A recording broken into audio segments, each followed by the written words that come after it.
varika sy sokatratratra tany Thailande 12 hatreto ireo olona voasambotra.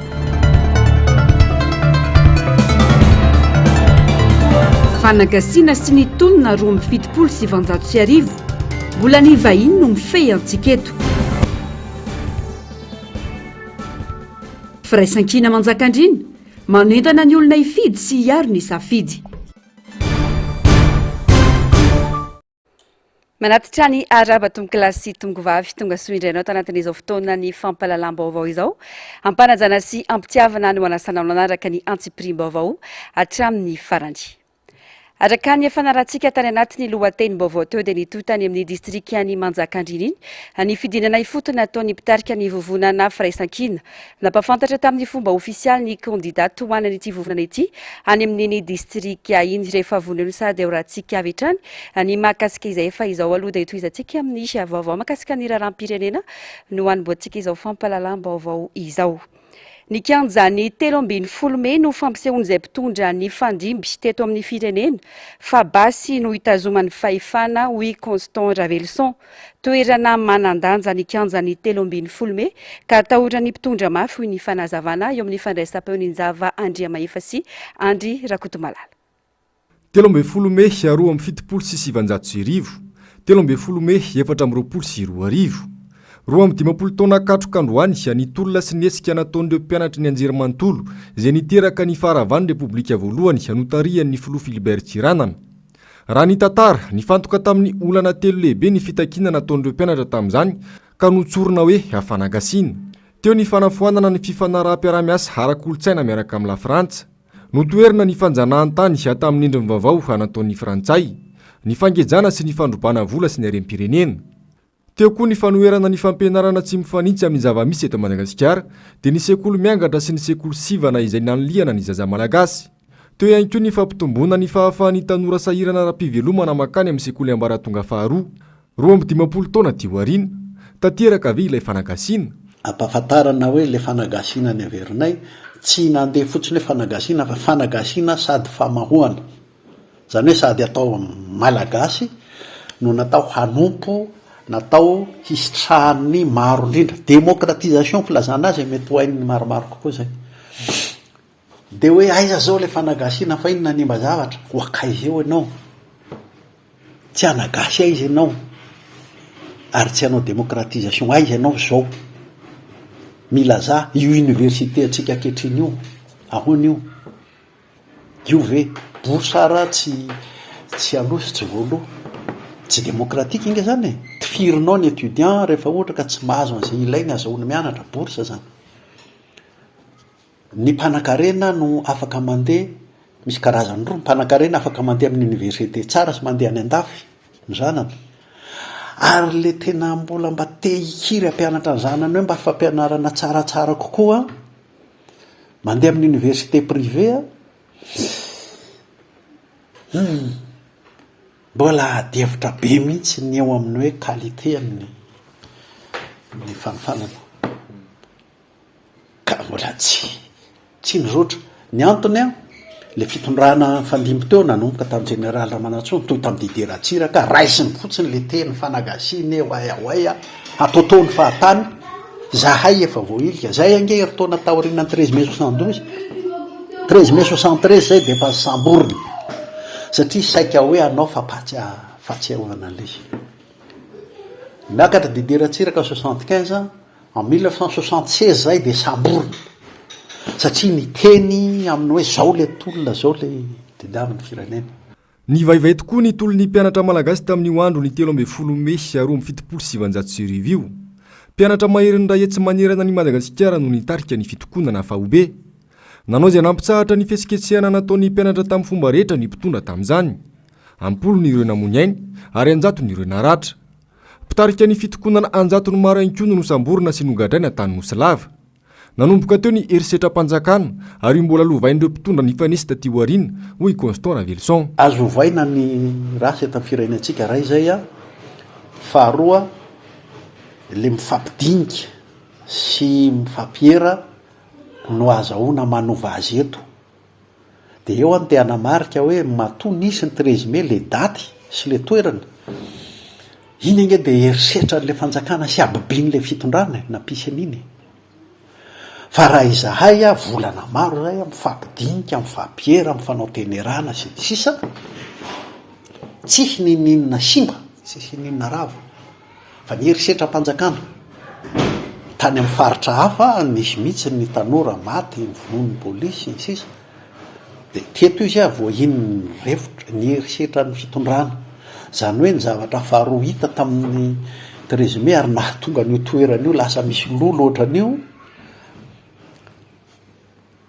teo no nampibaribary hoe hatramin'izay izy fanjakana fandiby eto Madagasikara dia ohatrany hoe masina manakasina ny fitondrana manakasina ny fanjakana aity izy ity herisetra sy abibiana no ametrahany ny fahefana taoriana ny raiky amby fitopolo sy mijato sy arivo nandripaka tany atsimo ny fitondram-panjakana dia teo amin'ny 13 mai 72 lasa toerana saripady sy ambenana mafy ny kianja ny 12 Mai mpitandro ny filaminana sy vavambasy marobe no mandravaka azy izany no hita raha fa nafabasy no hitazomandreo mpitondra ny fandimy teto amin'ny firenena ny fahefana ho iatrany ny fanazavana ary ny tena mahatonga ny 13 Mai toeran'io tsy laitra ny fitondram-panjakana amin'ny fandimby eto dia zao teo noho ny baribary fa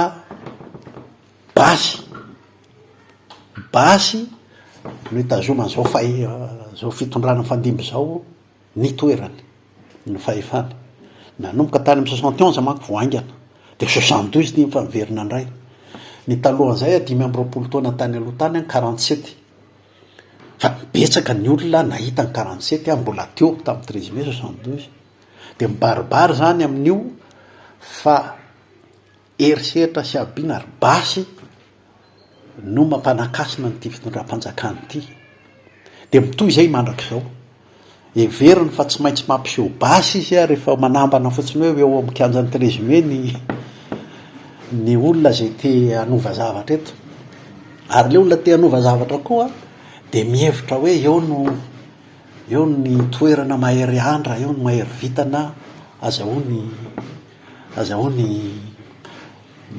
manozongozona fitondrana ny 12 Mai amin'ny 770 no nandrava ny governemanta ny filoha Philibert Tsiranana tamin'izay ihany koa no rava ny repoblika voalohany natolony tamin'ny filoha alin-daty eo ambany fitariany General Gabriel Ramanantsoa ny fahefana mijany eo amin'izay vaovao izay ihany tsy tanteraka ny fanagasiana mbola mahazovana ny vahiny eto Madagasikara indrindra i La Frantsa miankin-doha tanteraka amin'ny vahiny ny mpitondra antsika ary fehizin'izy ireo ny sehatra rehetra eto Madagasikara indrindra ny sehampiariana hoy ireo zokiolona mpikambana ao anatin'ny hetsika 13 Mai toy ny isan-taona nanatitra voninkazo fahatsiarovana ireo namony ainy tamin'ny tolona 13 Mai 1770 teny amin'ny kianja ny 13 Mai izy ireo androany na dia tsy nahazo alalana tamin'ny manampahefana azy teny an-toerana nanangona ny vaovao Njava Andriamahefa sy Andry Rakotomalala teny amin'ny toerana tsy tokony ametrahana azy no nametrahan'ireo zokiolona mpikambana ao anatin'ny hetsika 13 Mai ny voninkazo fahatsiarovana ireo mpitolona tamin'izany fotoana izany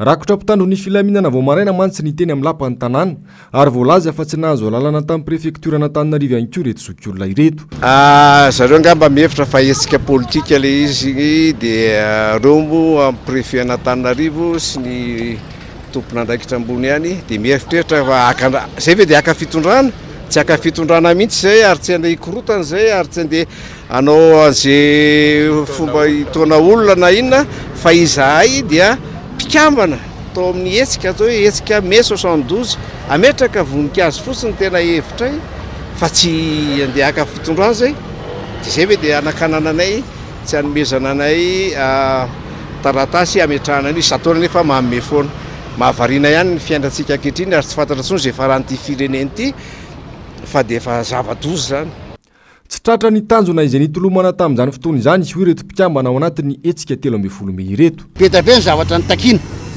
tamin'izany mai 72 zany tsy tanteraka amin'ny fanagasiana mbola mibahana amin'ny vahiny eto indrindra ny frantsay amin'ny lafim-piainana rehetra malagasy mbola miankino tanteraka amin'ny vahiny no mitantana ny firenena ny teny sy ny kolotsaina malagasy dia tsy manana toerana mendrika ary mbola programa ampianarana frantsay a mbola ampiarina eto tsy tanteraka amin'ny famahony na ny démocratisation satria mbola olombitsy no migioka ny tombontsoa fa mahantra ny 90% malagasy. Hitatsika na fizahina sakafo azy farany hitatsika indrindra moa ny any atsimo. Tombatrany zany ny elanelan'ny mpanana sy ny magnitra. Zay mbola miteny mbola sekoly miangatra, sekoly misy amin'ny fotoana zao. Tsy tanteraka koa fa ny telony le fitsindraram-pahefanana ny décentralisation efa nitakiny zany tamin'ny 72. Isa-taona isaky ny tolona misy takina foana zany décentralisation zany. Mbola mivangongo. Amin'ny tanàn-dehibe sy eto Antananarivo fahefana rehetra. Tsy manana fahefanana eny fotony. Tsy mbola misy koa fiandrianam-pirenena. Ny vahiny no mbola mibana ao fandrarana eto Madagasikara, anazy ny banky ny tompon'ny vola, ny banky ny tompon'ny fandrarana, anazy zao. Frantsay ny ankamaroan'ireo banky zao. Zay ny lazana hoe ny fandrarana rehetra dia ambany pilatanana frantsay. Boka ny tosika mitosa gauche, PMI, FMI, Banque mondiale, gauche bad. Tsy mbola misy koa nofo le hoe nofo malagasy hatramin'izao. Nefa ny arena betsaka mety amintsika. Arena tsisy pampona eto amintsika. Misy mine stratégique maro eto amintsika. Misy pétrole, misy gaz, misy timonozo. Tsisy fandrarana an'izany. Io timonozo io fotsiny ny trandrahana sy tonga eto talina miela eto Madagasikara miena ny vidin-jiro. Tsisy tsony ny délestage. Hatramin'izao zany tsy mbola natao. Zay ny ataonay hoe vao maika mia mahantra ny firenena ary mihoroba ny arenany. Lafim-baovao hafa kosa indray teratany birmaniana iray sy telondezy roa no atidony kotrika ny famohana tsokosoko ireo gidro sy sokatra tratra tany Thailande. Olona valo ny akatra fampanoavana teny amin'ny fitsarana misana ny ady amin'ny kolikoly na ny paka androany 5 taona an-tranomaizina farafahakeliny ny sazy mety ho azon'ireo olona voasaringotra amin'ny tiraray ity hoy ny mpitsara mpamban'olalàna eo anivon'ny paka. Ny zavandriamaefa Andry Rakotomalalatrandy. 12 hatreto ireo olona voasambotra mikasika ireo sokatra sy ragidro sarona tany Thailande ny voalohany volana milasa teo. Niakatra fampanoavana teny amin'ny fitsarana misahana ny ady amin'ny kolokolo na ny paky ny valo tao amin'ireo olona voasambotra ireo androany. Ny iray voatratra ny maraina teo. Tiratany vahiny kosa ny telo ary telo hafa mbola karohina. Ny réseau dia misy ny avy any ivelany dia misy ny eto an-toerana. Anatin'io réseau io dia misy firenena maromaro ny olona misehatra mifandray anatin'io réseau io. Ny démantelé teto zany dia ny teto Madagasikara. Ny anakin'ireo olona 70 izy rehetrarehetra dia olona 12 zany ny eto amintsika eto. Ny enina no any efa voasambotra any Thailande efa migadra any. Dia roa anatin'io no chef de réseau ny any Thailande. Dia misy indray ny eto efa déféré ao ny chef de réseau teto Madagasikara. Niny le teratany Birmanie. Tany atsimo nosy no nanaovana ny paikady rehetra ka nahafahana namoaka ny tsokosoko ireo biby ireo raha ny fanadihadina. Tombanana hotely tapitrisa $, izany hoe alatsaka kely ny 410 miliara ariary ny tetibidin'ireo biby naondrana tsokosoko tany ivelan'ireo ny fanazavana. Ambany dia ambany nefa ny amarotan'ireo mpanao trafika azy rehefa tonga ny ivelany. Tsy nisy olo-mpanjakana voaroroy ary tsy nandalo siranam-piaramanidina sy siranantsambo ny fivoahan'ireo biby ireo ka tsy nisy piasa ny fahaditsiranana ihany koa na iray aza voasaringotra amin'ny tiraraha ity ny fanazavana. Inona ny kompétensy ny fahaditsiranana atraiza ny fizarana andraikitra. Atraiza koa ny chaîne de responsabilité satria araka ny teneniko na alohan'ny tonga tany anatina garaba moa sy anatina gonina metrahany zareo an'ireo entanareo araka ny fanadihadiana. Alohan'ny tonga tanatina gony ireo zavatra reo na tany anatin'ny lakana izay anondrana azy tany ny voaka parka ireo biby ireo. Ahoana ny responsabilité ny voan'ireo biby ireo tao amin'ny parka. Ahoana ny responsabilité ny lalina andalovan'ireo biby ireo alohan'ny tonga tany anatin'ny sambo tany. Dia izay no teneniko anatin'ny chaîne de responsabilité tsy faniliana le izy fa anjarantsika rehetra miara-mandray andraikitra indrindra ny fokon'olona koa amin'ny toerana misy an'ireny biby ireny. Lokabe vava no iampangana ireo olona voaroro ireo ho ny mpitsara mpampan'olalàna ambony eo anivon'ny fitsarana misahana ny ady amin'ny kolikoly. Tsy maintsy ampidirana ponjavonjo maika avokoa noho izany ireo voasambotra ireo ho ny fanazavany. Ny crime dia 5 taona farafahakeliny no mahazo ny olona anankiray. Tsika moa zao mbola tsy any amin'ny sehatry ny fanasaziana, mbola tsy sehatra amin'ny ivoahan'ny didy ny tiako lazaina zany amin'izay didy raikitra makasika ny sazin'izy ireo. Zavatra azo antoka azo resahana amintsika dia tsy maintsy hiditra amponja avokoa ireo olo ireo ho tanana vonjy maika ary ny famotorana dia tsy maintsy ny zokiolo ny mpitsamora mpanao famotorana no misahana azy satria raha ady sarotra sady manandanja izy io. Andrasana moa anytoy ny ity raharaha ity. Pejiny sosialy kosa indray ny 5 isanjato ny vahoaka malagasy ihany no misitraka herinaratra ny aina fahatapahan-jerinaritra ny tanàna maro eto an-drenivohitra sy ny manodidina tamin'ny farany herinandro iny. Tsy eto an-drenivohitra ihany anefa ny fahatapahana fa saika manerana ny nosy no mikaikaika amin'ny tsy misy jiro sy tsy misy rano izay tena iankina ny fiariany malagasy. Nancy Rarvola sy ny Artanjona. Miantraika tanteraka eny amin'ny fitadiavan'ny malagasy tsy ankanavaka ny fahatapahan'ny herinaratra sy ny rano. Nandefa filazana amin'ny mety ofisian'ny fahatapahana noho ny fanamboarana ny JIRAMA ny farany herinandro teo. Voakasika ny kapoaka fivelomany rehetra ka mahavelony taraina indrindra fa ireo mivelona amin'ny fatsakan'ny rano sy fiankina tanteraka amin'ny herinaratra. Fantiatoka hatrany no iainan'izy ireo hatramin'ny farany taona 13 makatiny resahana. Mamony andro eny hatramin'ny alina iray manontolo izy ireo amin'ny fiandrasan'ny fiveren'ny rano. Kely ny tombony azony kanefa mbola mizaka fatiantoka ihany koa izy ireo noho ny tsy fisian'ny asa vokatry ny fahatapahan-drano. Zany dia ny ambony tanàna ohatranay tena mijaly be, mandeha mora kely izy na tapaka dia tena anjainjay tena miasa miaritra amin'ny alina zay maka rano. Tsy mbadika be amin'ilay asa, lasa miandry fotoana zay amin'ilay maka rano, lasa mifamadika be zany izy, lasa amin'ny alina ohatrohatry zany, lasa lany amin'ny fotoana fangalana rano zany fotoana anay tena marina. Satria raha eto anao tsy fantany zao dia lasa any anao tsy be izy maka rano ho any Ampefiloha. Matetika rehefa tapaka ny jiro dia tapaka ihany koa ny rano ka ho an'ireo toeram-pandraisana olona samihafa dia miaina avy hatrany ireo mpanjifa. Misy ihany koa ny fahasimban'ny fitaovana fampiasa sy ireo entana amidy toy ny hazandrano sy ny zava-pisotro. Tsy voafetra fa fotoana maharitra vao miverina ka tsy mahontra ny fahatiantoka ny fotoana kely iverenany. Oui, tena misy mihitsy mifatiantoka fa lasa daholo le client rehefa mahitanao hoe tapaka ny jiro dia tsy mandray olona ianao. Maharitra adiny 4 eo zao dia ny vokany lasa matiantoka ianao nefa ianao mandofa trano dia ny fatran'olona nefa tsy maintsy aloha nefa nijenao tsisy client tsy afaka miasa. Izy tsy mampilaza meloa le JIRAMA hoe ho tapaka ny rano fa tonga dia tapaka fotsiny dia tsisy ampiasaina ianao dia tsy afaka miasa. Vola tsy toko tsy forahana 7.3 miliara ariary no natokan'ny fanjakana anampiana ny JIRAMA ho an'ity taona ity raha 100 miliara no voarakitra tanatin'ny teti-bola na sy ampanitsiana ny taona 2024 teo. Hatreto anefa tsy mahafa-po ny tolotra aizina sy fahirano no iainan'ny malagasy andavanandro. Na eo aza ny fampilazana amin'ny fahatapahana dia maro amin'ireo mpanjifa no tsy mahafantatra ny fisian'izany ary ny tsy ny andro voalaza ihany no mahatapaka ny jiro sy rano fa matetika loatra mandritra ny ora tsy voafetra. Eo ny fatiantoka iainana fa manaraka eny koa ny tsy fandriampahalemana miseho amin'ny toerana maiziny. Mijanona ho fitarainana toa tsy misy mpiaino ihany amin'ireo mpanjifa hatreto. Makasika ny toetry ny andro vinavinaina sy rivo-doza any amin'ny faritra avaratra atsinana ny Madagasikara ny farany herinandro ity ahitana oram-baratra tsikelikely amin'ireo faritra ireo amin'izao fotoana izao raha ny fanazavana nentin'ny teknisiany ao anivon'ny sampana mpamantatra ny mety ho toetry ny andro. Fanadihadiana nataon'ny Miria Andrianjafy eo amin'ny sary sy rindran-tsariny ny Artanjona. Amin'izao fiofan'ny toetrandro izao dia misy ny tangoron-drahana Araimaso any amin'ny ranomasina Indiana ao amin'ny tapany avaratra ny tsinanan'ny Madagasikara amin'ny farany herinandro. Miseho amin'ny endrika avaratra azy io tangoron-drahana io ary raha toa ka mafeno fepetra dia vinavinaina hivadika tafio-drivotra tropikaly. Araka ny fanadihadiana dia ambany dia ambany ny herijikan'ny tangoron-drahona izay ahina ho lasa rivo-doza. Rehefatsika aloha zany tangoron-drahona no misy ao avaratry Madagasikara ao.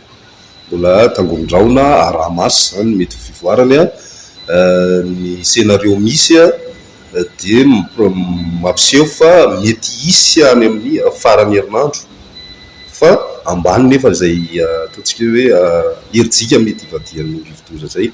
Ny toetry ny andro eto Madagasikara amin'ny ankapobeny dia mbola ny avaratraza no mba toerana an-tapany avaratra atsinanan'ny nosy.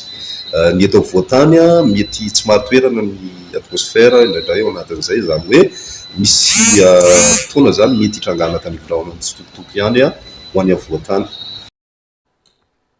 Vaovao avy any Matsiatra ambony mitaky ny sina fifidianana manaja ny sotoavina malagasy ny vovona ny ray aman-dreny ao Fianaratsoa. Miantso ny olom-pirenena rehetra izy ireo andray anjara mavitrika amin'ny fifidianana ary nametraka hafatra mafonja ho any mpitondra fanjakana sy ireo kandida milatsaka hovidiana. Fanadihadiana eo amin'ny sariny Taiziniana. Tsy tokony raviravitanana ny vahoaka malagasy fa andray anjara feno amin'ny raharam-pirenena amin'izao fifidianana izay solovavan'ny vahoaka izao ho ny vovona ny ray aman-dreny ao Matsiatra ambony. Zava-dehibe loatra eo amin'ny fiainan'ny firenena ary kiondalana lehibe sy ny fampandrosoana ny fifidianana solombavam-bahoaka izay miainga ny fotony ho ny fanazavana. Izy ireo izay nametraka hafatra manokana ho an'ny mpilatsaka hovidiana sy ny olom-pirenena an-Datsabato. Azadiny fa fifidianana amin'ny fotony ity fifidianana ity ka olona seza io solotena atsika io hovidiana io. Ho anareo zay hovidiana dia oka hanaza rehetra manaraka reto. Sahanao fiavian'ny vory ianareo koa handiadia ny mandro ko handokodoko ny misangana. Raha ny tanin'andriana ny tiana komegnana dia tsy misata sy ny hasiny no tsy maintsy hajaina. Tadidio fa mitsangana amin'ny aritany ianao ka ny manono tany manon'olona fa no volandrasatsika. Tsika vahoaka dia oka hay mifidy amin'izay ireo sokazon'olona ireto. Tompony aritany sy ny vodivala zanany sy vodivala zany koa hoe zanako mpiana. Tapa-kevitra sy sahiaro miasoa an'io vodivala io. Olona afaka hiady ny tombosoan'ny faritra mahavoafidy izy. Manana didy sy andraikitra goavana amin'izao fifidianana atrian'ny vahoaka izao ny fitondram-panjakana ka metraka izay safidim-bahoaka marina araka ny rariny sy hitsiny ary lavitry ny faneriterena samihafa. Ampanetretena lehibe no metrahan'izao ho an'ny mpitondra. Tsy atao eto intsony mizara sindrimila. Mizoro ho piahy ary dariny ny vahoaka anareo. Fidio fadio ny faneriterenany na apolaka na mivatana amin'ny vahoaka na ara-moraly na ara-tsaina. Ka noho izany dia atao ho toany anak'Andriamaso ny fanajana ny soatoavina. Fifidianana madio mangarahara manaja ny soatoavina malagasy no takiana hoy ny fanambarana. Mifandraiky amin'izay vaovao izay afaka 20 andro izany hoe ny 20 Mey ho avy izao dia hiatrika fifidianana ho solombavam-bahoaka isika malagasy. Efa samy miomana ho amin'izany ny rehetra araka izay anjara tandrifina isan'izany eny amin'ny fokontany. Raha ny zava-misy any fotony dia nahitana fitombony isan'ireo mpifidy voasoratra anarana anaty lisy mpifidianana sy ireo nanamarina ny anarany ao anaty lisitra araka izao fanadihadiana nataony Nancy Raharvola sy ny Artanjona izao. Ny tombo isa ireo olom-pirenena nanamarina ny anarany tanaty lisy mpifidianana teny anivo ny fokontany. Tsy vitsy koa ireo navitrika anaka ny karaha-mpifidianany na dia eo aza ireo mbola tsy miraika amin'izany. Anisany anefa ny tsy fahatomombanana tamin'ireo karaha-mpifidianana toy ny fahadisoan'ny anarana saingy tsy dia maro loatra nefa izany raha ho an'ity fokontany nanaovana fanadihadiana ity. Amin'ny 7 nalaina tany fa tsy par contre tamin'ny présidentielle BDB mihitsy zany ny olona tsy nakan'le karatra. Tamin'ny présidentielle raha tena mbola betsaka, tena mbola BDB 2468 nisan'ny karta tamin'ny présidentielle dia ataoko hoe tena mbola tany 600-500 tany angamba tsy tsisy tompony. Mizotra araka ny tokony ho izy araka izany ny fizarana ny karaha-mpifidianana ho an'ny fokontany ilany vato na dia eo aza ireo olana madinidinika ireo. Vaovao ny finoana kosa indray alady ny lela kristianina omaly ho an'ny FJKM Ambosary vaovao amin'ny lalam-pirenena fa 420.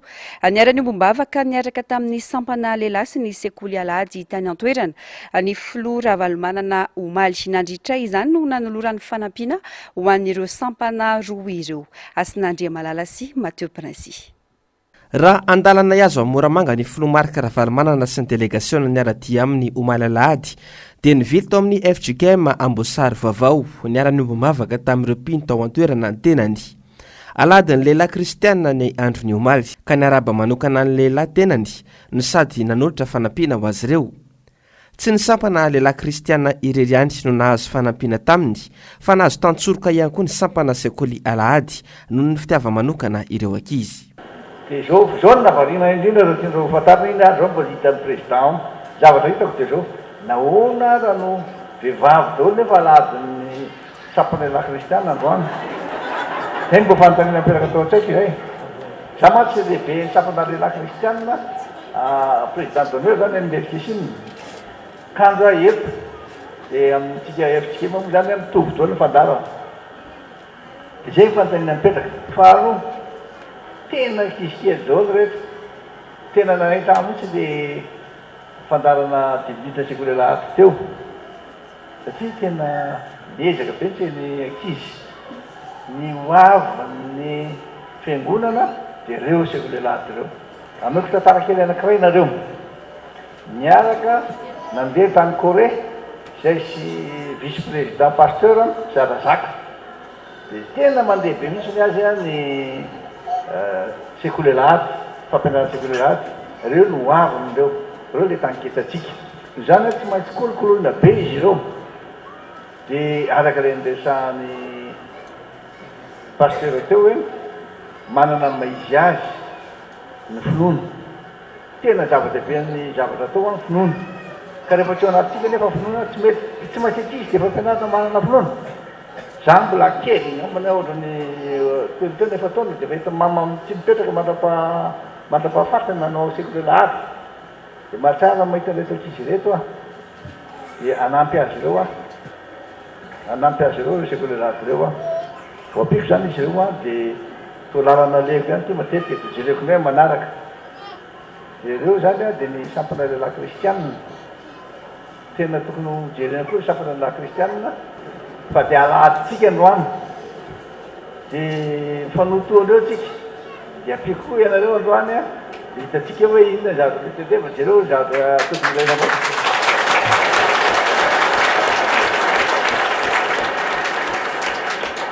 Dia mba andranatsika ny miezaka ampandrosa ny fiangonatsika ny tokatrano araka ndesan'ny ray aman-dreny teo pasteur hoe ny lehilahy no lohan'ny tokatrano fa ny lehilahy koa nefa ny tokony andraikitra voalohany amin'ny zavatra tokony atao ka noho izany dia ampiana koa ianareo. Ny antefa mivantana tamin'ny lehilahy ny afatr'Andriamanitra nandritra ny toriteny Jona toko faha 12 no nakana ny afatr'Andriamanitra no sady nampiana ny lohahevitry ny FJKM amin'ity volana ity izay manao hoe mampahery ny fanamasina. Tia manao mary fa ho anareo lehilahy arak'izany dia mahazo tombony manokana ianareo. Hoy Davida lay lehilahy niarana mindra tamin'Andriamanitra nijoro vavolombelona hoe efa mba tanora ihany aho Davida ary efa antitra ankehitriny fa tsy hitako izay namarina nafoy na ny zanany nangataka hanina. Mahafinaritra ahy ny tenin'Andriamanitra ny tenin'i Davida iny efa mba tanora ihany aho izay efa antitra ankehitriny ozy fa tsy hitako izay marina nafoy na ny zanany nangataka hanina. Raha miteny hoe sampana lehilahy kristianina ka mahatsiaro hoe lehilahy dia inona mbe ao an-tsaina? Loham-pianakaviana. Raha miteny hoe loham-pianakaviana dia ino? Reo misy olona kely ankonana kely vady zanaka dia iny fa mijoro le ray mihevitra sy miantoka ny fiafaran'ilay ankonana ho tahina ny taranaka marina ho soratra masina. Raha mihevitra marina no avy ny taranaka ao ianao manaova ny marina mampiaiky sao toso ny fahamarinana ny asa ny fanamasina. Miantso Europino ampiseho ny tena finoany amin'izao fiainana sarotra diavina izao ihany koa moa ny filoha Marika Ravalomanana raha nampahery Europino tao amin'ny FJKM Amboasary vaovao. Vaovao avy any ivelany miatsara ny fifandraisana eo amin'ny Grèce sy Turquie tato anatin'ny volana vitsivitsy na mbola misy aza ny tsy fitovi-kevitra eo amin'izy ireo. Fanadihadiana. 10 volana taorian'ny fionana farany dia niaona tao Ankara ny Prime-ministra Grek Kyriakos Mitsotakis ny filoha turka Recep Erdogan ho mariky ny fitoniana teo amin'ny sampifarovam-podirindrina taorian'ny taona maro nisy ny tsy fifankazahoana teo amin'izy ireo. Anisan'ny nampahomby ny fiara-miasa eo amin'ny firenena roa tonta ny fifindramonina. misy fiara-miasakaiky eo amin'ny mpiambina ny morontsiraka ireo firenena roa ireo satria taoriany ny volana janoary dia nisy fienana ny tany ireo mpifindra-monina tsy ara-dalàna tonga avy any Turkia ho ny fanazavana ny solombavam-bahoaka grika Angelos Sirigos. Izany dia mampiseho fa misy fantsom-pifandraisana eo amin'izy ireo. Lasa sakany eo amin'ny fifandraisan'ny firenena roa tonta kosa indray anefa ny fanokafana ny fiangonana ortodoksa teo aloha tao Kora ao Istanbul. Niova ho moske izay fanapa-kevitra noraisina tamin'ny taona 2012 araka ny namafisany Angelos Sirigos hatrany. Tokony natao iray na 2 volana taoriny natao alohan'ny fitsidihan'ny praiminisitra tany Ankara ny fitokana ny moske io fa tsy herinandro mialoha. Misy hevitra manokana finosiny ny fanaovana izany herinandro mialoha ary indrindra ny andro ao aorian'ny Paska ortodoksa. Tokony mbola iresaka momba ny dingana tsara atao anatin'ny volana vitsivitsy ny praiminisitra grika Kyriakos Mitsotakis. Ny fanamafisana ireo dingana ireo no pirofo tsara indrindra fa azo atao ny manatsara ny fifandraisana eo amin'ny firenena roa tonta na dia mbola misy aza ny tsy fito fikefitra.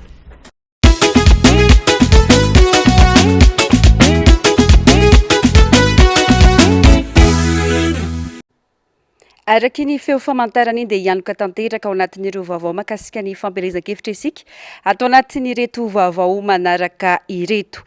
Komina maro ao anatin'ny distrika ny Manjakandriana no nanaovany vovonana firaisan-kina fanentanana sy fidinana ifotony androany. Nanotrina ny kandida firaisan-kina larana fahatelo ao Manjakandriana Henri Randriamanga ny filoam-piara-mitantana ny vovonana firaisan-kina marika Ravalomanana iparena Auguste ary Albon Rakotoarso tokana ny toromarika nomena ny vahoaka dia ny andenana mifidy sy iarovana ny safidy. Onjalalaina Ranaivomanana sy mbola avatsara no mitatitra ny antsiprimbovao. Tanjona napetraky ny vovonana firaisan-kina ny azo ny maro anisa amin'ny fifidianana solombavam-bahoaka. Afana manova ny tantara sy mamerina ny Madagasikara amin'ny ara-dalàna sy ny tany tandalàna. Mbola mitonitolona ka fanohizana azy ity ny fifidianana solombavam-bahoaka. Mbola tsy vitany tolona. Misy azakazaka tsy nentina ataontsika tamin'ny volana novambra satria tsy mitovy zo ireo kandida filoham-pirenena hirotsaka ho vidiana satria nisy tao anatin'izy ireo dia tsy malagasy akory.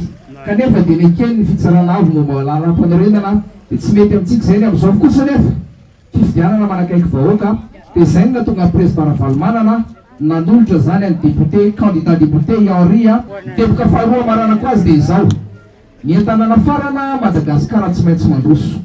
Ny entana tonga nefa dia zao fahoriam-bahoaka zao mety ve zasa tsy mety tompoko izay araka ny teny président teo mila fanovana isika. Izay ny todianareo aty aminareo vahoaka fifidianana ifotony tia arao maso tsara ny latsabato arao maso tsara voka-pifidianana manana andraikitra isika tsirairay avy anampy any monsieur Henri amin'ny fifidianana io. Fidio monsieur Henri numéro 3 Mila ny fifanampiana sy ny firaisan-kina ny olom-pirenena ny fiarovana ny safidy manoloana ny kajikajy mety andinana ny safidim-bahoaka. Ny fitandremanareo délégué solotenan'ny candidat atsika larina fahatelo anatin'ny bureau de vote. Zay ihany no mafian'izay ianareo rehetra mifanampy ianareo raha misy ka tsy manana telefôny na ireo délégué ianareo reo idireo délégué atsika reo ampiandramo telefôny izy mba hahafahany miasa mafy arak'izay azo atao araky ny tratriny ainy satria anankiroa ny délégué ao tokony tsy ho foana délégué atsika mihitsy ny ao anatin'ny betsaka zay resaka andresana zay fandraisana ndraiky zavaty amintsika vahoaka sisa ianareo maro anisa ireo vehivavy reo ianareo maro anisa mantiana mifindinareo lehilahy aza miravoravo tanana. Komina maro no noteteziny candidat firaisan-kina atao amin'ny distrika ny Manjakandriana androany. Isan'izany komina Ambohibao, Anjepy, Ambatomena, Antokonana ary Ankazondady. Manentana ny vahoaka ifidy sy aro ny safidy ny vovonana firaisan-kina. Anao fiovantsika ny vombo anio fitondrana io tsika. Tsy avelantsika nderery mihitsy fanovana io tsika. Dia fomba anovana azy tsotra tena tsotra nefa sady tsy maintsy mirahina aloha tsika vao mahongana an'io ao vao mahala an'io ao mirahina. Zay ny tonga le hoe firaisan-kina satria zava-dehibe loatra ny firaisan-kina.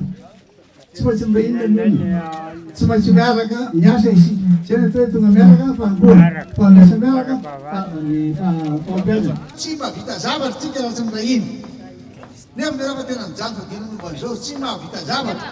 zay no toatsika zay hitako misy fijanonareo ty ambanivohitra isika ty ambanivohitra lalana ratsy velona tsy ty zilazana azy tsy fandripalemana lozy mpianatra tsy mianatra vola tsy mity vidim-bokatra tsy rariny tsony ka de hoe aminareo hoe anatsarana zany rehetrarehetra zany dia nametraka ny Henri izahay tao firaisan-kina hoe izy natao candidat député fa izy mahalala ny fiainany ambanivohitra hatramin'ny 29 mai de tompon'ny fahefana ny malagasy niverina ny malagasy ny fahefana satria ny député no fidina de zay mampitabataba niny ndreo tenegniko eto de malalaka amin'ny fitenenana malalaka amin'ny fivezivezena malalaka amin'ny famolena vahoaka tsisy fankatahana raha ohatra zao a ivoretotsika tsisy be ny tanàna na irera samandrara fa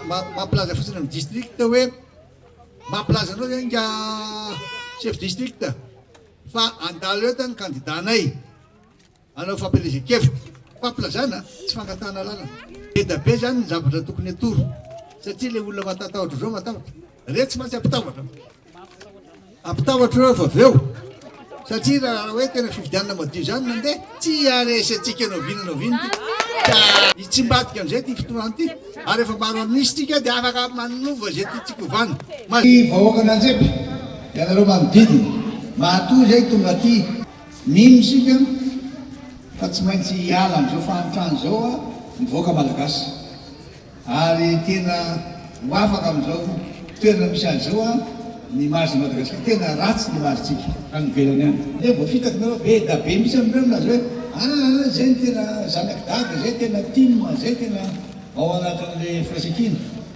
rehefa tsy atolotra official ohatry zao de tsao zay tsy maintsy atolotra official ohatry zao ary tsy maintsy mandeha foana nay zany hoe misy azy fidy io zany Henri numéro 3 amin'ny 7 volana may ho avy zao kandida raiky amin'zato andreo distrika 13 manerana nosy no natolotry ny vovonana firaisan-kiny osolombavambahoaka teny hitondra ny feony vahoaka ny kandida firaisan-kiny fa tsy osolombavambahoaka mpanangatanana fotsiny any fa tany amin'ny distrika namparafara vola ihany koa ny vovonana firaisan-kina nanao ny fampelezan-kevitra ny farany herinandro teo Tanambe amparafara vola ankoatra ireo zanabohitra manamorona ny lalana mampitohana Ambatondrazaka sy amparafara vola de voatety avokoa nitarika ny délégation ny filoha mpiara-mitantana ny firaisan-kina Ravalomanana Marc Rivo Rakotovao Parena Auguste Alban Rakotoarso ary ny solotenany Randriana Soloniaiko sy tendry ambetindresaka ny fandehanana mifidy sy ny fiarovana ny vato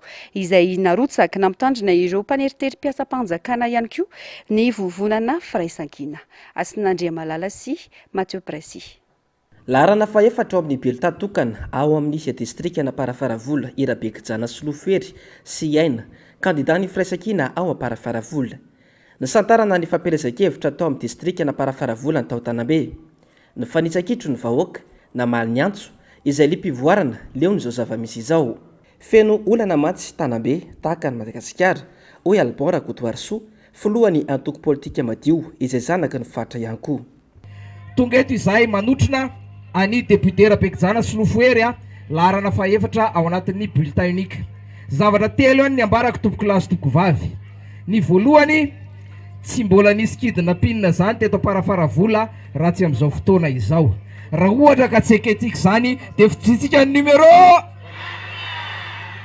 tam'izao fitondrana zao vao nisy zany hoe kidina pinina zany ary zareo am manao an'io rangaha marina sa tsy marina zareo ny ao ambadika io rangaha marina sa tsy marina raha leo azantsika fidy numéro hovaitsika zany zavatra zany faharoa 70 taona lasa zay 70 taona lasa nianatra tany Ambatondrazaka ny tenanay 70 taona ty aorina samba nisy an'izany délestage zany taty amin'ny faritra loatra marina sa tsy marina raha tiatsika io tany fidy numéro farany tompoko lasy tompoko vavy mba tsy ho lava ny resaka mbola tsy vita ny tolona nisy fitaka be vava teto araky ny teny Fidèle Razarapera député zay ndraindray izy mitena zay nisy fitaka maimbo ampy teto marina sa tsy marina le fitaka teto de nofitahana isika satria nisy fifidianana filoham-pirenena. Filoham-pirenena inona le nanaovana fifidianana? Filoham-pirenena inona? Filoham-pirenena Madagasikara. Kanefa izy le filoha. Aleo tsy atao hoe fazafa, tsy malagasy tompoko lahy sy tompoko vavy. Misy fitaka sa tsy fitaka? Dia izao, alao mba tena candidat tena malagasy nofiditsika député eto Parafaravola. Marina sa tsy marina? Isika tsy hoe tsy tia vahiny sanatria ivavana dililela. Miara-miasa amintsika reo tsy any amin'ny fankalana vahiny le izy. Fa zao kosa resaka raharaham-pirenena, tsy ananakavana, ny aya tsy havanana, ny filoha efa tsy malagasy fa nanara zoam-pirenena maha-malagasy azy tsy hetsiketsika hatramin'izao ka mandrakizay fa le candidat eto Parafaravola aleo langamba tena malagasy sy tabataba be raha marina zany e. Numéro solotena ny filoha mpiara-mitantana ny firaisan-kina sy teny irandriana solonaiky kosa dia resy lahatra fa isoloha Ferra Bekijana sy ny prailisitra aminy no afaka manala ana Parafaravola amin'izao olana maro lafa izao. Ia, ny anay tsotra dia tsotra ny teninay nisy fotoana nandalo kion-dalana mafitsika tamin'ity firenena ty. Ho avy ny fifidianana ity ny kion-dalana fa atsika manova ny tantaram-pirenena. Nisy fotoana ianao honorable député nanderery ianao dia mandat successive zay lany ianao. Misaka miaraka amin'ny vonina firaisan-kina ny angatana podrony atsika amin'ity fotoana ty zay le avy ty ampinay prositeny makasitraka tompoko lahy makatelona tompoko vavy. Tonga ny lera anovanany tantara amadiana izao pejy mainty iaina ny malagasy izao. Tsy ny fiainan'ny mponina ao Parafaravola irery ihany mantsy no iova raha mifidy ny candidat ny firaisan-kina ny rehetra. Arovana safidy re olona tandrefa tadikalitra le maty reo. Arovana safiditsika tsy vita ny délégué rery io, tsy vita ny député atsika rery io. Family atsika malagasy ny tonga saina hoe tsy maintsy zay safidy mazava tiany vahoaka lavitra zao firenena zao no arovantsika.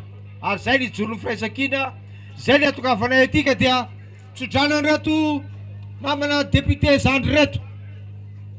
Ary mendrika ty faritra tsika ty izy ty satria faritra mavita azy ny faritra loatra re olona.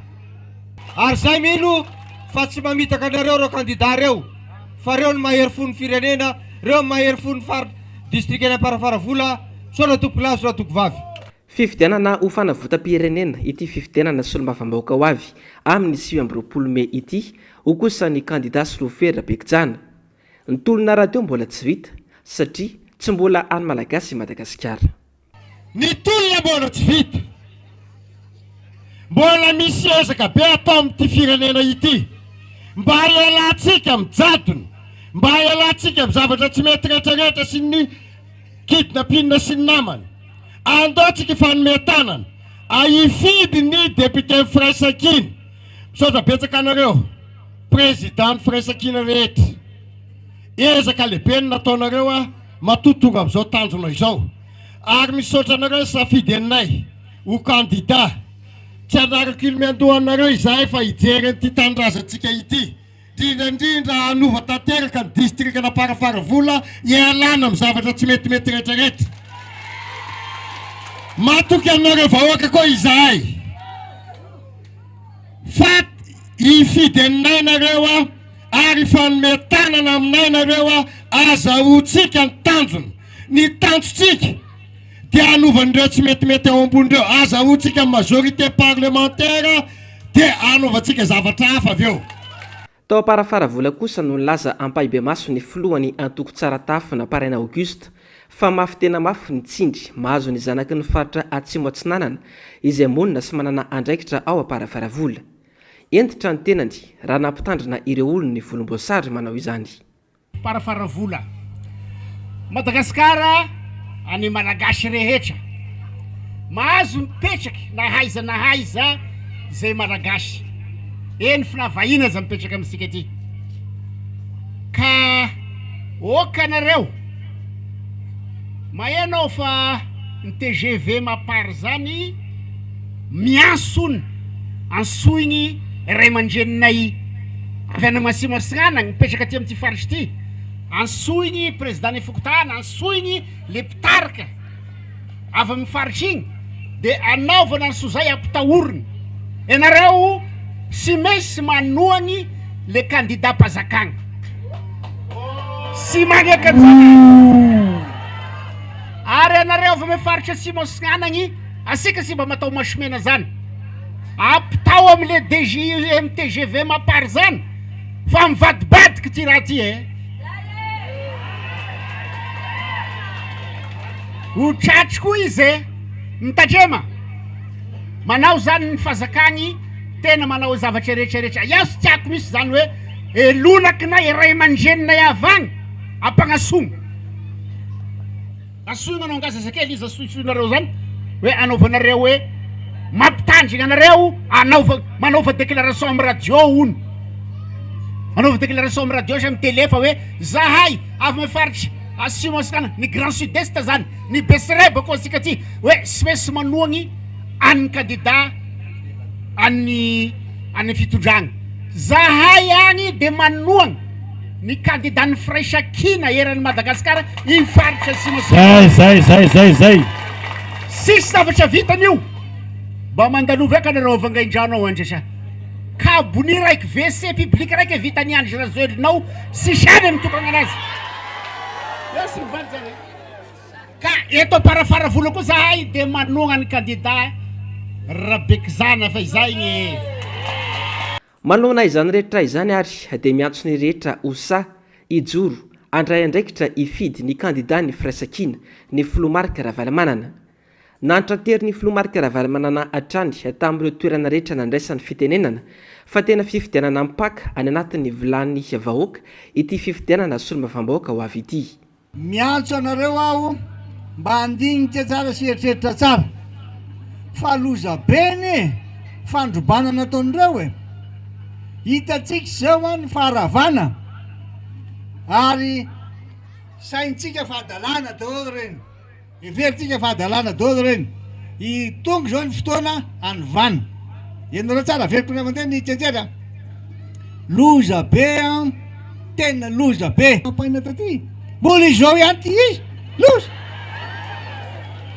mandinika mijery manontany dika zany de zao mila fiovana matanjaka be mihitsika tsy vitan'olo anankiray ihany zay ny natongana hoe anangana amin'ny Fraisakina ty hevitry eka olona maromaro zany eo hoe olona dimy zany eo hoe de milaza hoe ao anarana atao asio sefo aloha lany ao sefo zany sefo azonao ary efa sefo tompona andraikitra fa tsy sefo fotsiny zao tsy atao sefo tany fa tena sefo mandray andraikitra rehefa izany laza hoe zany tarika anareo tany nahoana mbola droty any manaraka zany responsable amizay zay tiako resanareo hoe tsy maintsy miasa itsika olona sefo eto de ny député zolanitsika eo aloha izy no sefo aty rehefa sefo aty zay mitondra ny feo vahoaka ty makany Antananarivo any amin'ny parlemanta any izy miady ampina izy raha ohatra ka tsampy ny heriny de hitanareo tsara le vavaka teo vavaka nataon'ny candidat ne zany deuxième liste de tsy hoe zany deuxième liste de tsy hoe non'Andriamanitra ve zany vavaka eo amin'ny tarainy zany ka manana nareo finono manana fanantenana fa ho avy le fotoana anovatsika zao zavatra manjovoako zao tena sahirana mahandra fa diranovana igny le kaikaiky daholo nareo aty ka be mivary tamin'ity taona ity nijery avao keo kanefa de mbola mijaly ihany mivady satria nahoana anjakan'ireo le tena tsy maty manoto reo de tsy maintsy mirahina tsara isika manana fasahina hoe mirahinitsika anao an'io ajanona aminy reo zay amporehetra de misy ndraiky iny efa manararoatra de raha zay fa zay ty midady tsisy ty midady avy ty midady ty Fraisakina vao natsanga ny dada hoe tsy maintsy mirahina ny tim ny HVM ny prositeny tsara tafina ary ny antoko politika madio raha zay mirahinao noteteziny filohan'ny antoko mandrafitra ny Fraisakina avokoa ireo commune ao amin'ny district na Parafaravola, Ambohibao, Morarano-Crom, Ambohimandroso, Ambohitraivo. Vahoaka maratrano no niaino ny fampelezan-kevitra nataon'ny Fraisakina. Ny tao Tanambe izao dia raikitra ny Diabe noho ny amaroan'ny vahoaka.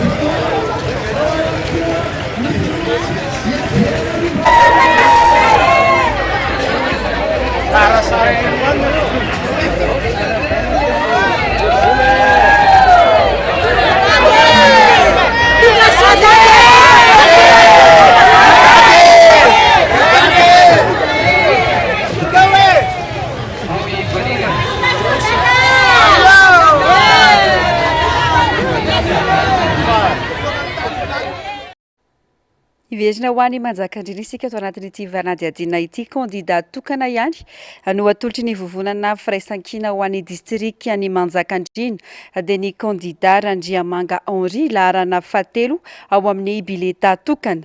Nanamafy ny filoha mpiara-mitantana ny vovonana firaisan-kina Ravalomanana Mark fa tsy nanolotra candidat ankoatra azy. Candidat tokana afaka mitondra ny feon'ny vahoaka ny distrika ny manjakandrina ity natolotry ny vovonan'ny firaisan-kina ity. Fanadiadina. Miaina anaty fahasahiranana sy fahantrany anakamaroany malagasy. Tsy zarizary ny asa fivelomana, manjaka ny tsy fandripalemana, ny jiro sy ny rano tapaka lava. Ankoatra ireo, anisany mampikakaiky ny olona ny fitangana vidim-piainana. Azo atao tsara ny manovy izany, raha toka manao safidy tsara amin'ny fifidianana solombavam-bahoaka ho avy izao. Misy tena an'ireo raim-pianakaviana tenako, izay mianjady, mahatsapa fahoriana amin'izao fotoana izao. Iateherany fianakaviana ray manontolo, eo ny ekolazin'ny mpianatra, eo ny jirama, eo ihany koa ny fahasahiranana andavanandrom-piainana. Raha ohatra ka te hanovana izao fijaliana izao dia vidio ny laharana fahatelo eto amin'ny distrika Manjakandriana tompokilasy tompovavy.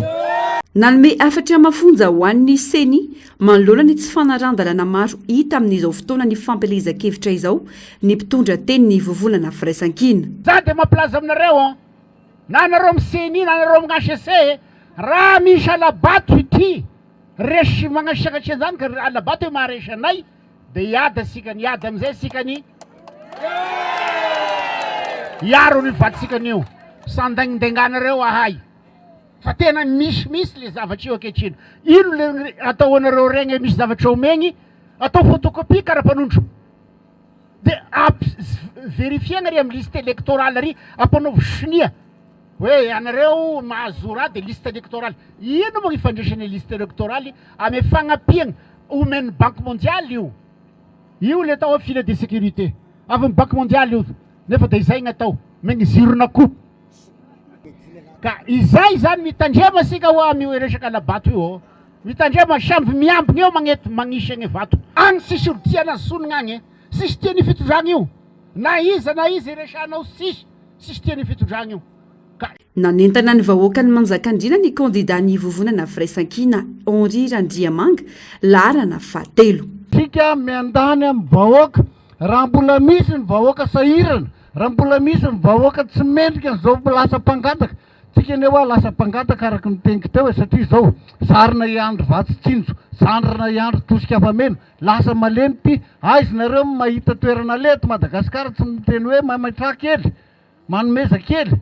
Satria maninona nampahantrainy isika marina zany sadiso nampahantrainy isika nisy ny nampahantra atsika noho izany toerintsika tsika tsy miady aman'olona fa miady amin'ny tsy fahamarinana rehetra miady amin'ny tsirariny ka raha mbola misy vahoaka ny olona mantsy manontany hoe nareo dia tsy matahotra ahoana moa zay natahotra ko mivahoaka mijalika no andeha atahotra indray zay zao ary zay fa tena tokony sahitsangana hiaro ny zon'ny vahoaka anova zavatra. Tokana ihany ny candidat tolotry ny firaisan-kina ho an'ny distrika ny Manjakandriana dia ny candidat laharana fahatelo Henri Randriamanga.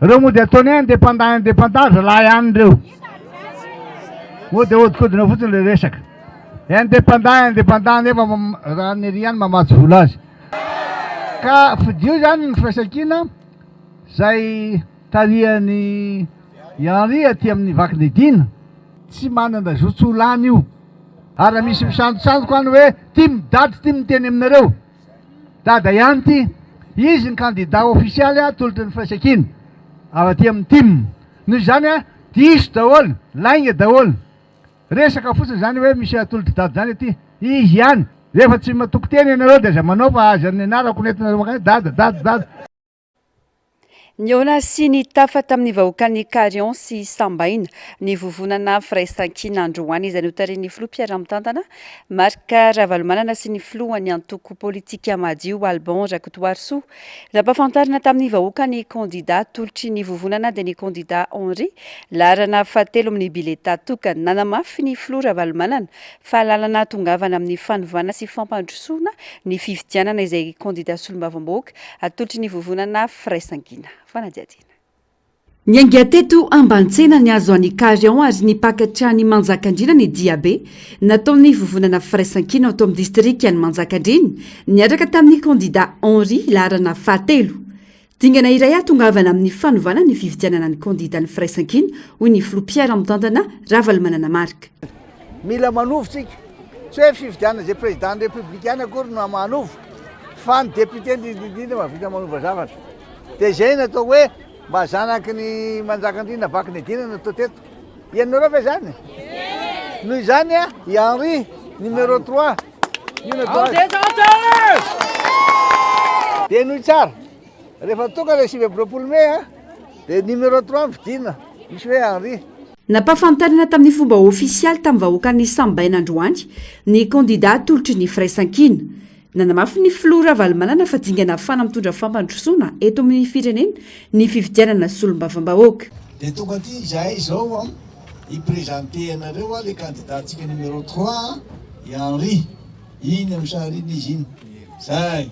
Dia zao aty izy ty dia izy zany candidat ny firaisan-kina zay natolotry reo le vondrona firaisan-kina zava-dehibe loatra ny andraikitra tsirotsotaony satria tena hanova zao fotoana zao analana ny fahorian'ny vahoaka afaka manova tsara amin'ny fiainan'ny vahoaka izy rehefa maramisy anatin'ny assemblée manao lalàna manova ny premier ministre be dia be ny asa taony ianareo zany. Nanentana ny vahoaka ifidy sy androtsaka ny vato ho an'ny kandida larana fahatelo kandida ny firaisan-kina distrika ny Manjakandrina. Raha mba te hiala te hanova zany fijaliana mahazo ny vahoaka zany numéro 3 fidina amin'ny 7 Ianareo tsara ny tenin'ny dada sao manko nareo dia miteny hoe zay député ve dia avita amin'ny fanovana zany fa miainga amin'io hivika anankiray voalohany io hanovatsika zao fahoriana mahazo antsika zao. Io izy io monsieur Henri. Nisy resaka mantsy mbola misy manontany mantsy amin'izao président iza ihany izy le izy tompolasy valo satria anatin'ny firaisan-kina dia tsy maintsy misy fifandaminana tsy maintsy misy fifandeferana ka numéro 3 ny antsika zany monsieur Henri amin'ny 29 Mey. Zanaky Manjakandrina ity natolotry ny vovonana firaisan-kina ity. Mafantatra tsara ny laram-pamehana ho an'ny distrika sy ho an'ny vahoaka ny Manjakandrina. Entitra ny toromarika nataon'ny filoha Pierre Mitantana ny firaisan-kina ravalomanana marika omaly nandritra ny fampahafantarana sy fanehoana tamin'ny vahoaka na Tsimondrano ny kandida tokana natolotry ny tiako Madagasikara amin'ny vovonana firaisan-kina. Nisy ihany koa ny Diabe namakivaky ny tanàna nanentanana ny olona ifidy sy nampahafantarana ireo viana sy tanjona amin'izao fividianana solombavambahoaka izao. Fanadadiana amin'ny sariny ny ari-tanjona. Isan'ireo distrika manana mpifidy betsaka indrindra i distrika na Tsimondrano. Manana mponina betsaka ihany koa ary miaina anaty fahasarotana amin'ny lafim-piainana maro indrindra ny sosialim-bahoaka. Mila mifono amin'ny torimaso ny vahoaka ijoro ho say andraindraikitra amin'izao fifidianana solombavambahoaka izay hitondra fanovana izao. Manana tombony manokana ny distrika rehetra misy ny kandida ny firaisan-kina amin'ny fananana kandida vonina tena hiaro ny tombotsoa ary tatitra ny marary ny vahoaka ka hanao lalàna momba izany eny amin'ny antenimieram-pirenena. Tsy ambakan'izany ny distrika na Tsimondrano. Kandida tokana no safidiany antokontsika i Madagasikara anaty vovonana firaisan-kina ary nankatoavina ireo antoko politika 10 mandrafitra izany. Tena antoerana ny filoha Pierre Mitantana ny firaisan-kina ravalomanana marika nampafantatra ireo kandida ireo hialana amin'ny resaka mandeha sy familivilina ny saim-bahoaka eny antoerana. Zava-dehibe loatra amintsika ny eto Tsimondrano. Eto be mpifidy indrindra. Fa eto koa nefa be olona mpisalasala indrindra. Be da be misalasala le olona. Ino nareo fa vao mijery amin'ny lalana iny dia hitako. Mbola misalasala izy. Ny antony mba misalasala azy tsy fantany maro hoe izy amy izy. Tsy maro zany? Izy amy izy. Zay.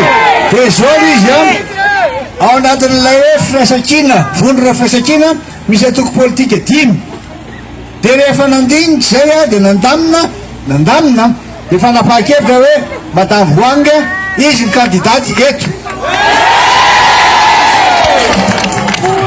Dia faharoa misy any Rado Rapanoel zay mero dia reo zany reo nitarika ny lista reo dia enoy tsara mahita aho fa ny ratsy kely lalana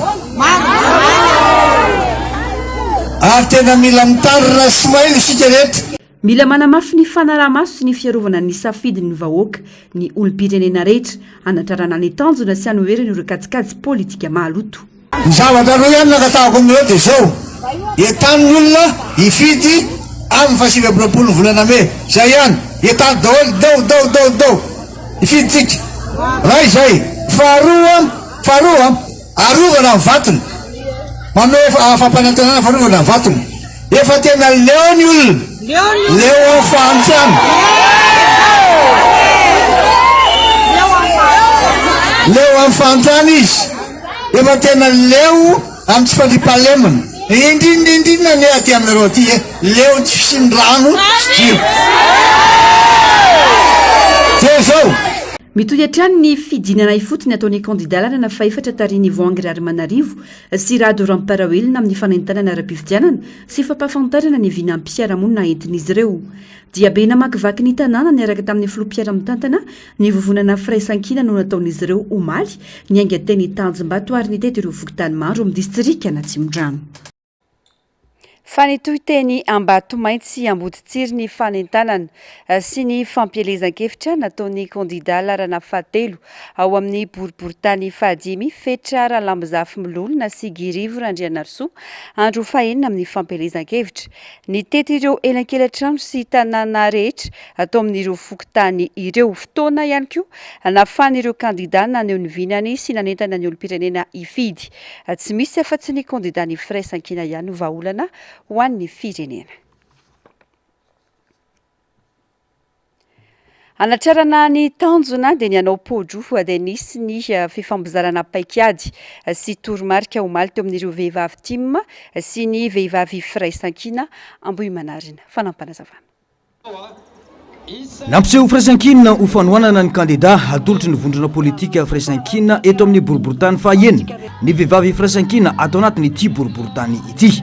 Fikambanana vehivavy tim sy ny firaisan-kina ary ireo fikambanana hafa resy lahatra no tafahoana sy ny fampizarana ny toromarika teto.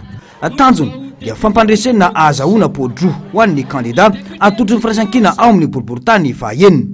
Mena moa ny vehivavy no natao tena hoe niavaka androany satria fatatsika aloha voalohany indrindra fa ny vehivavy no maro alisa eto amin'ny firenentsika ary anisan'izany eto amin'ny 6e arrondissement eto Ambohimanarina. Dia ny vehivavy koa no nipoirana dia mena asina mena voninahitra ny vehivavy dia zay zany ny antony anisany natonga ny vehivavy mena asina manokana zany teto Ambohimanarina anio. Dia nisy zany ny fiara-mifaly ny totorepika miara-mandia ny fifananana maro isan-karazany misy zavatra no zaraina zany amin'ireo izay mpifaninana rehetra na dio na vakidrasany io hitatsika mahafinaritra ny fiarahana hitantsika amin'izao ny tena mahafinaritra ny androany izay saorana ny vehivavy firaisan-kina fa dia nisokatra amin'ny fikambanana hafa ary hitantsika amin'ireo fampitabe ny mpitarika avy any amin'ny atoko hafa ny atoko TGV zany izay tonga manamafy satria fantatro zareo fa ty amintsika no maro anisa fantatro zareo fa tsika tsy manavaka fantatro zareo fa i député Todsoa sy docteur Miarsoa sy ny prailista dia mijery vahoaka ary mijoro mampiavana ary manampy ny fiarahamonina dia reto isahay zany mahatao vehivavy eto dia vonina ny anao podro any Ambohimanarina ary tsisy resaka intsony fa dia hoporofona Ambohimanarina amin'ity fa manana ny maizy azy zany kandida zay natolotry ny firaisan-kina zany ary namafisany reto vehivavy maro be hitatsika zao fa amanarifony zay tonga androtrona sy mamay voninahitra ary manaprofo fa itsika no tompo ny tanàna atsika ny tanàna ary tsy metsika vahiny Ambohimanarina fa reto izay zany a zanatany katompotany mahalala ny marary ny ambo manarina mahafantatra zavatra tsy mety mety ambo manarina ary malala ny vaorana sy ny lakile ampandrosoana ny ambo manarina salamy efa nataonay hatramin'izay amin'ny asa sosialy rehetrarehetra ny fotodrafitrasa ny fiarovana ny vahoaka ny fanaramaso ny asan'ny mpanatanteraka ny fanaovana lalàna de vitanay daholo zany ary fantatsika fa zao sahady de efa misy sokatra sady a ny koro mamam-poana ho an'ny mpanafanadirana rehetra zanaka ambo manarina na CP io na BPC io na baccalauréat io miaraka ny polycope mamam-poana efa misokatra ihany ko zao ny didipotra fo be sara misy ataona mamam-poana efa mazava ny podro sy ny fandresena ho an'ny candidat altotry ny firaisankina eto ambomanarina ny ady amin'ny alabato no mila amafisina ary efa misy ny paikady napetraka ho amin'izany raha ny fanazavana mampitandrina izahay efa misy fanaramaso contrôle zay atao ary andraindraikitra daholy na ny vehivavy na ny lehilahy na ny zokiolona na ny tanora na ny mpanao rugby na mpanao foot na mpanao basket zay miaraka aminay efa misy mitoromarika rehetra anarana andren'olo reny fa de mampitandrina izay fa afaka sazina ary tsy mindefitra izahay am'ren'olo reny zany fa misy lalàna zay azo atao am'ireo olo reny rehefa fantatray daholo ny tetika ahafahana miaro isafitin'ny vahoaka amin'izao fotoana zao misy ny fifaninanana nandritra ity fotoana ity ka samy nandray anjara daholo teto ny vehivavy avy amin'ny isa-pokotany ao anatin'ny boriboritany fahaenina nanamafetrany ny candidat alitolotry ny firaisankina fa mila mirahina ny rehetra mba ahafahana manova ny zava-misy ankehitriny ary zava-dehibe ny fietsika fanehoana izay nataony vehivavy teto ambomanarina omaly